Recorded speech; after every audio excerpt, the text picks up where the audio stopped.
Welcome back to Corporate Nitro. Welcome back to Corporate Nitro. Corporate Nitro. Now listen here, Nitro gang. We are going on a nighttime vintage road trip. We saw a great deal on Facebook Marketplace. Free nitros. Let's go and see if we can get the free nitros. Free is the best price. If you've been watching the channel, if you know anything about Corporate Nitro, what's better than cheap RC? A free RC. We got some HSP. We got some Carson Rockwilder. Never heard of it, but there's an off-net check on the box, so it must be good. And there's a box of servos. So what did we get? We got some vintage Futaba radios. We got a sickening Subaru WRX STI 22B single-speed rally car. We got a 1/8 scale HSP monster truck full drive. We got some vintage glow fuel, 18% oil. We got a Nitro starter pack. We got a brand new roto starter. We've got a body shell for the HSP. We got a 2.5 horsepower four-wheel drive monster truck that hasn't been painted. That comes with off-net chicks and a bag full of Nitro goodies as well. We got a lot of stuff. That was a good deal. What did we pay? Absolutely nothing. All right, Nitro gang, now we're back. We're gonna have a closer look at Mr. Rockwilder, 2.5 horsepower with a 4.1 cc motor, pull start. What can we see here? So we've got wet Weisberg motor. Well, that just means that's German for buggy. All right, I might as well just read it in English. 1/8 scale four-wheel drive pre-assembled, 4.1 cubic centimeters, competition motor, special muffler, 4 oil shock absorbers, steel differential, RC box protected against water. Okay, and here we've got a 19-year-old blonde, probably Swedish or German, wearing the Carson logo. So Carson must be a manufacturer of RC cars. It comes with bearings. It's four-wheel drive. It's got a special muffler. 4.1 cc motor. It's quite big. There's the specs if you want to have a look. 2.5 horsepower. That's a fair bit of power. The truck looks pretty good. Is that going to be the truck that's inside? Let's have a quick look at some of the optional features. We've got a waterproof air filter as opposed to the exposed one. A little Carson branded wheel nut wrench. We've got a starter box which you can use on this monster truck since it's using a buggy chassis. A little power panel, probably for the starter box, so you can connect your glow plug leads. Fuel filter, but there's a stone filter in the fuel tank, so I'm not sure why you would need that. Harder aluminium chassis, some aluminium shock uprights. We've got a support brace for the rear and one for the front. We've got a sway bar for the front. There's only one on the rear. A 3-shoe clutch flywheel, and the shoes and the hard springs, and some deluxe shocks. Not sure what makes them deluxe over the standard ones. I'm sure the standard ones will be fine. That's all the extra stuff you can buy that I would never buy. Let's take the box off. Okay, Mr. Rockwilder. Shit, this thing looks brand new. Okay, so it's got a clear body. He's been driving it with the clear body. He's never even bothered to paint it. He's broken one body post, which he told me he broke one body post. It's got a nice truck body. Okay, so did he make this, or does that come with it? Probably came with it. Keep the dirt out of everything. Okay, what can we see here? That foam air filter's probably turned to cake. Huge muffler on the back here. 25 size engine in a deep purple colour. It's a colour very common with off-net, that colour. We've got a fuel tank. Not too much fuel in there, that's good. Nice blue anodized aluminium with cutouts. Pretty chunky body post, I've got to say. Surprised he broke one. Yeah, just needed more support up the top. AM receiver. All metal hardware, got some leaves in there, so this has been used. Twin front disc brakes. We've got some analog servos there. Super torque and a Futaba. S3003. That's a nice 3 kilo servo for the throttle and brake. Oh, it's a 2-speed. You can see a 2-speed clutch bell. What else we got? Tires look fantastic. Shocks all around. Looks like it's in really good condition.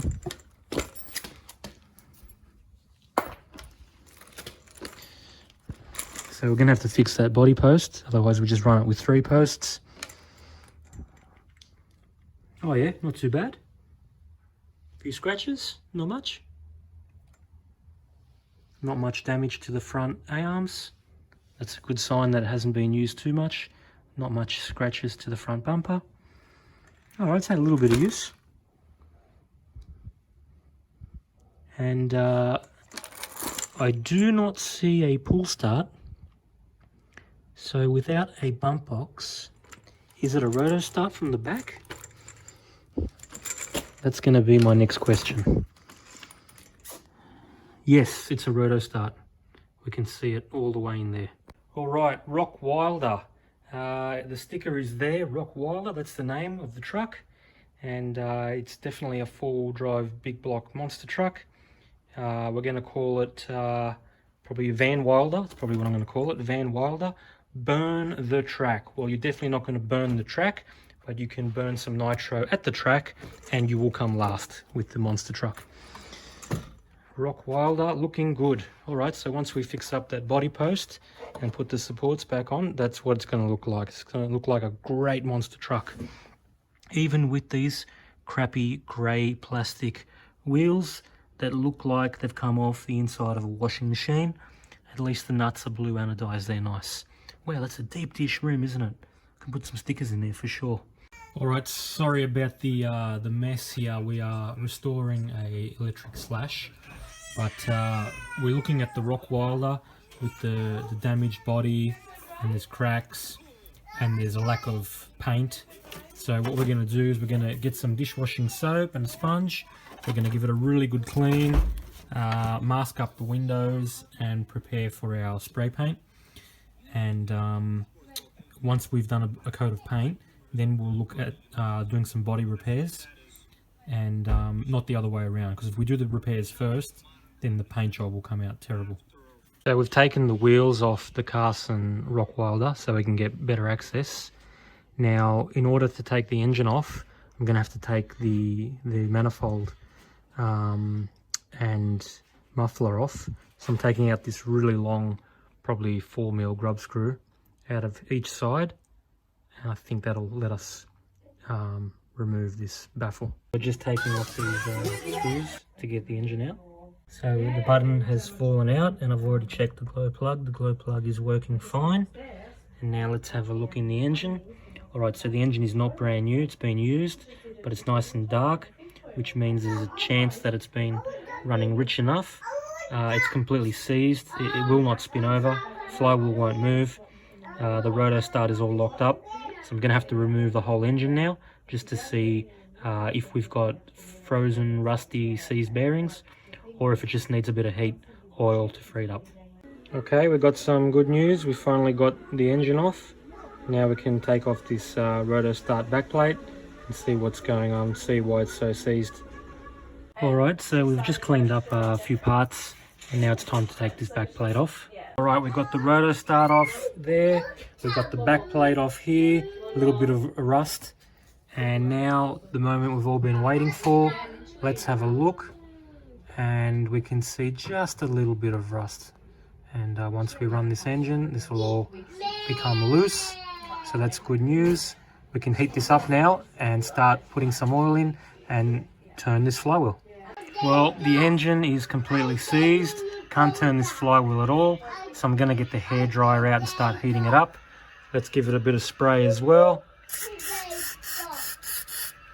And the heat and WD-40, hopefully that loosens this up really soon. And that has worked. We can turn the flywheel now. And when we look at the back, yeah, it's all loose now. Finally turning.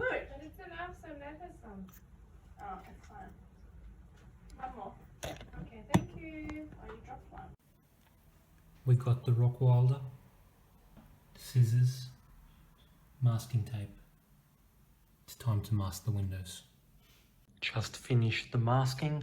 All the windows have been masked. Anywhere there's holes I've masked, and anywhere there's writing I've masked so that it stands out a bit more.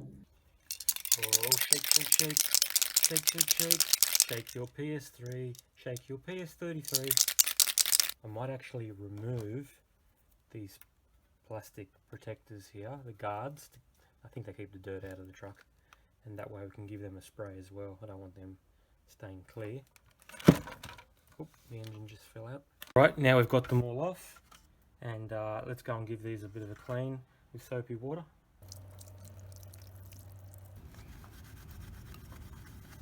So why is this one green and this one is clear? I'll tell you why. It's because the film hasn't been removed from here. Because when I was cleaning this one, the green film came off. Right, so we've just cleaned the body shell with a bit of alcohol. I've sprayed on there, and just to remove a few fingerprints.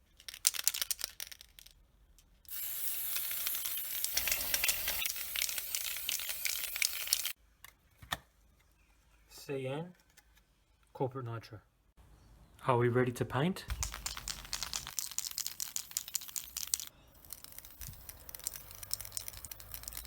We've run out of silver paint, so we're going to PS1 white.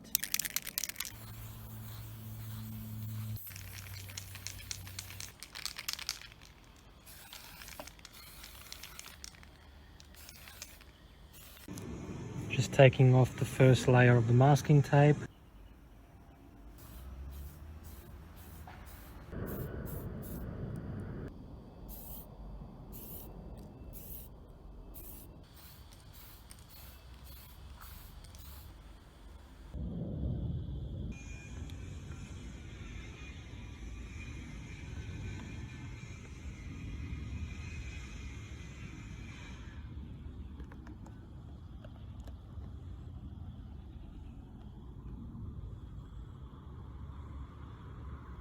Just taking all the masking tape off, and just to see how bad this paint job came out.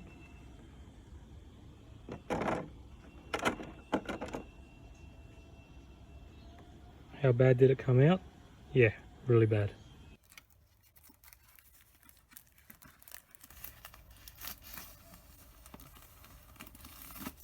Corporate nitro.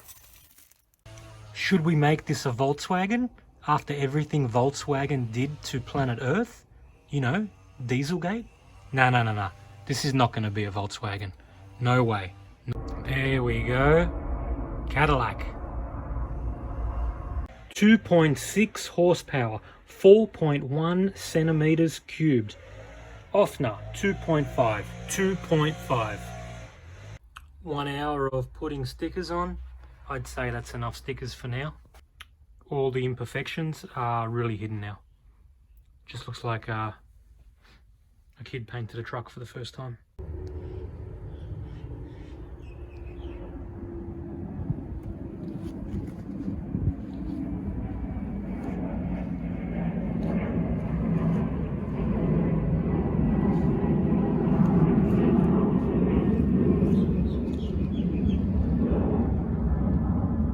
Right, now that we've painted up the body, let's go back to the chassis, because we have to put these the side guards back onto the chassis, but the chassis is hella dirty, so we'll just get a bit of rag and a bit of metho, and we'll just start cleaning off a little bit of this dirt here. Alright, we've got the side guards back on.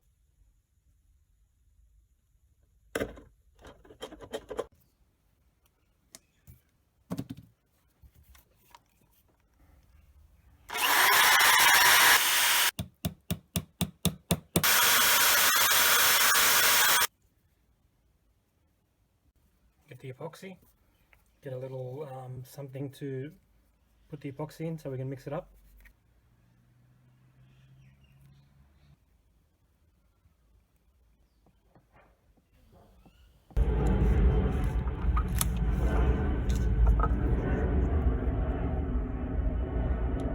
Now this 25 engine has got a really bad gasket on the back, so that's how I do it.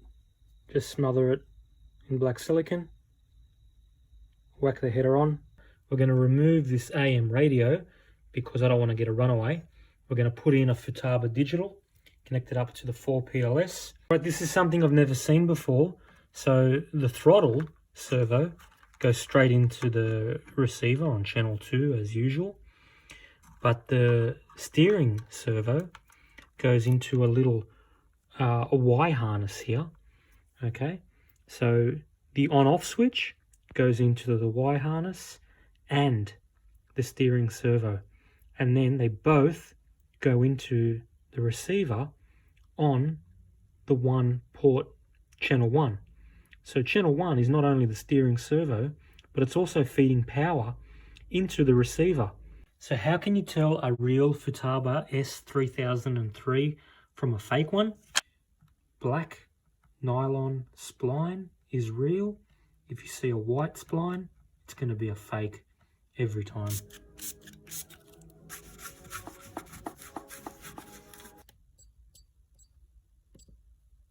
Pop the lid, and then what do we see? More rusty screws. Just using the high-speed rotary tool to clean up all the gunk off this glow plug. And now we can see it's an OS number 8, which is a really good plug. And normally people use this plug on everything, and then it's too short for the button. But this one here, it fits perfectly. But the carb is filthy.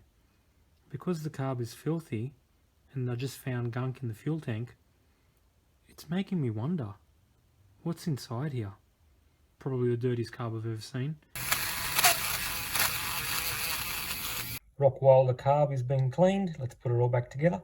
Starter shaft has got a lot of rust here. Look how much. Stacks.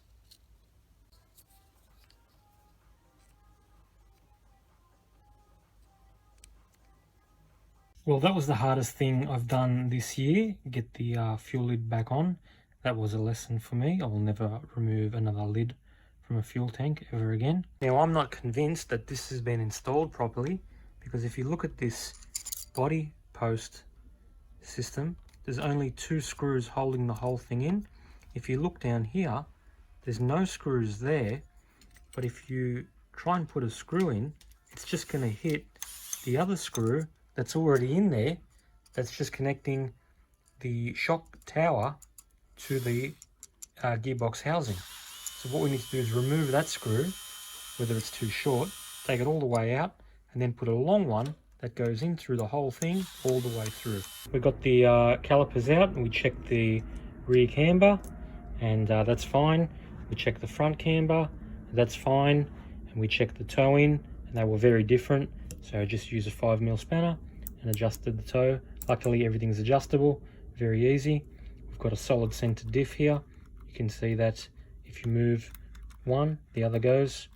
So definitely no ballooning to the front tires with this big engine, the Force 25.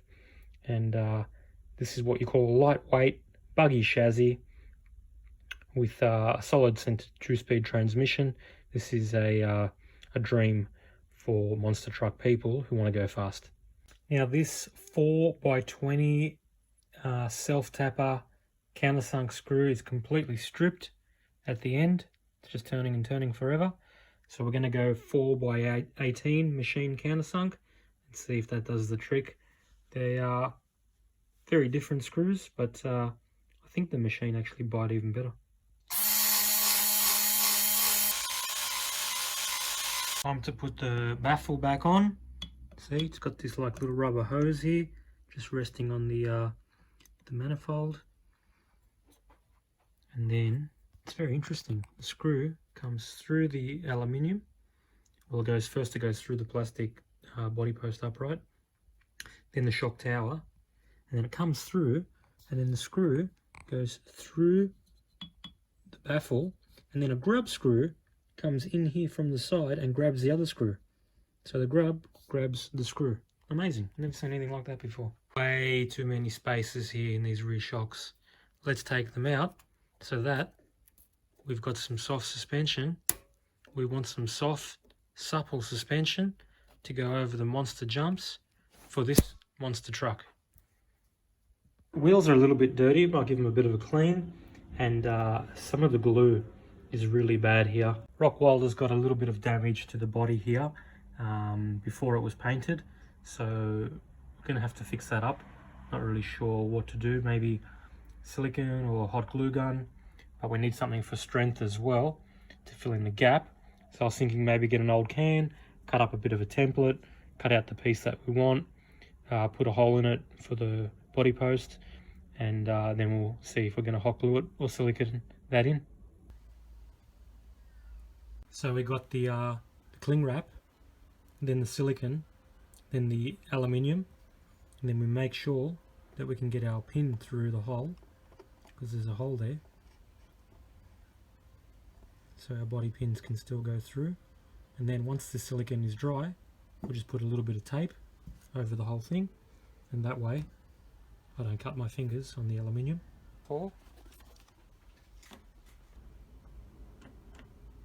Has got a problem. Alright, we got the wheels on the Rockwilder now. Right, because there were massive gaps between the tyre and the wheel, and because CA glue is so thin, it wouldn't actually fill the gap. I decided to go with a shoe fix, which is much thicker, and I can't use this on Lexan polycarbonate, it will destroy it, but on rubber it will be fine, and plastic it's fine. How's anybody going to know this is a Rockwilder from the front? We need like a custom plate or something that tells us it's a Rockwilder. Now everybody knows that this is a Rockwilder. And where do these number plates come from? Are they belonging to Van Wilder? I don't know about you, but I like to get to my needles with my tuning screwdriver. So I put a hole here so I can get to my low speed needle quite easily. And I'm going to put another hole over here so I can get to my idle gap screw, okay? Because otherwise with these stone guards, you can't get to anything with your screwdriver. Linkages are looking really good. We've got idle gap, we've got brakes, we're not stressing the servo in any direction.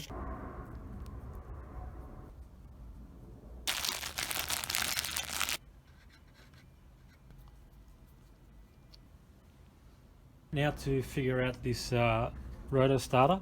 It's called Pocket Start Engine Starting System. It looks like in the instructions there's a few different options, the way you can connect it, different gears and so forth, depending on what you're doing. When I connect the rotor start to the unit, the flywheel doesn't even turn.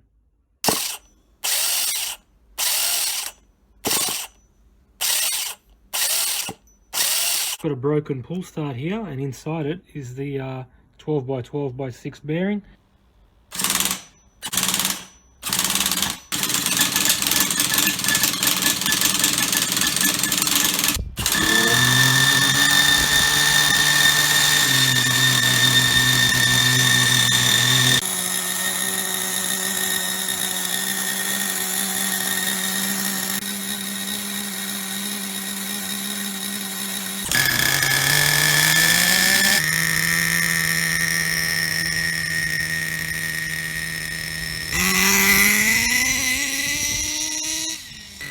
Brakes are terrible. It's a bit better.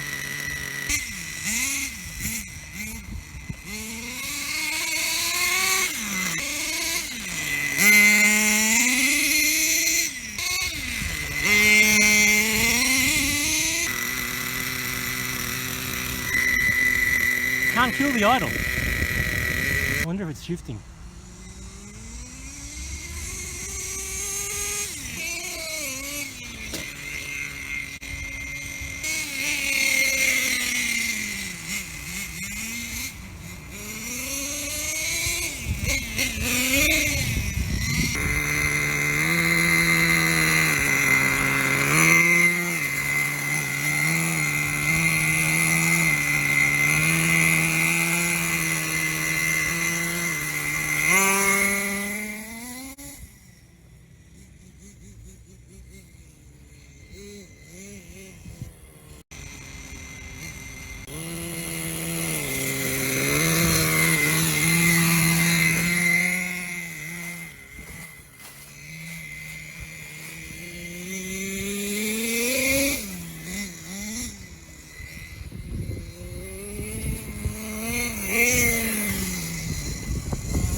The Rockwilder keeps stalling when we put the wheels on the ground, and normally that would mean that your idle is too high or your clutch springs are too soft.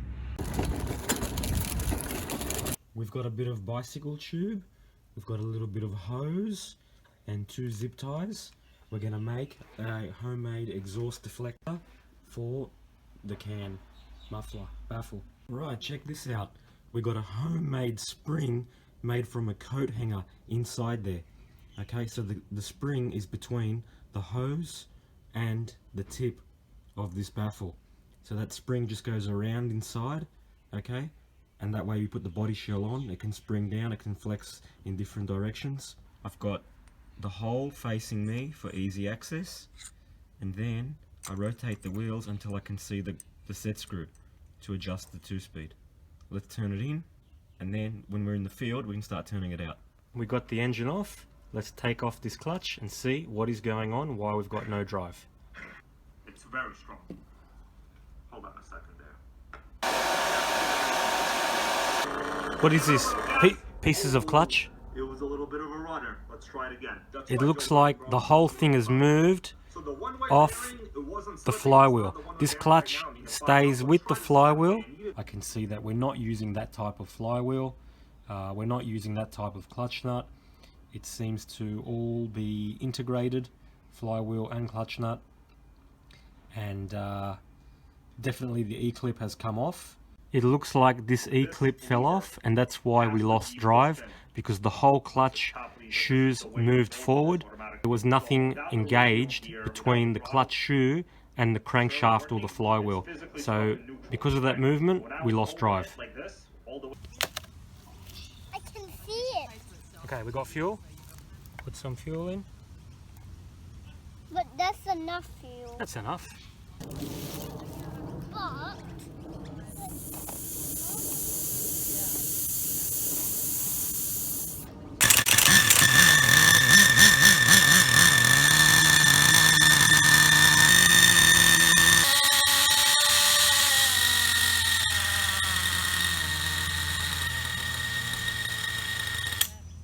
we got it. supposed to be moving? Yeah, it was supposed to be moving. Oh.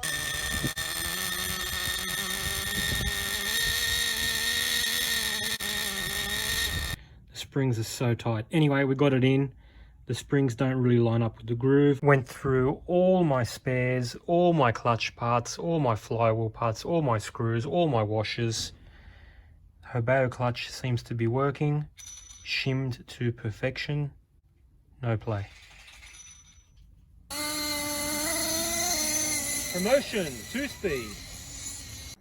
I've just mounted the cameras onto the truck, and I have to admit, I'm kind of feeling like David Attenborough a little bit here. Now it's hitting the 2-speed really nice.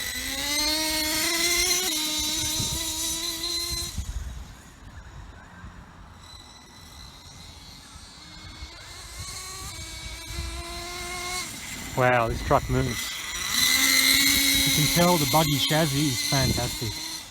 This is a Ming Yang Saka 1/8 scale buggy chassis, but with monster truck tyres, body posts and a 2-speed transmission. That's why it performs.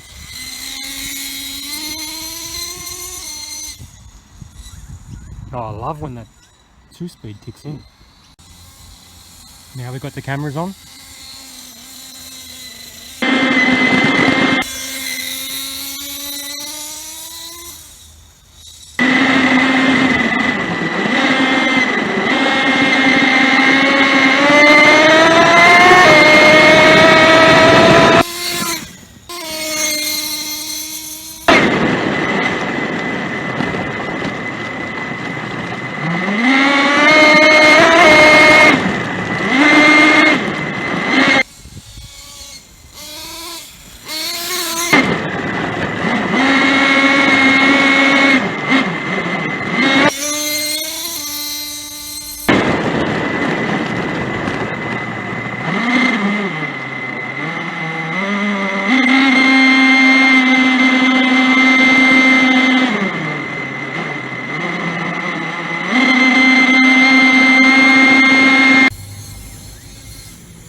shit, the whole thing's on fire.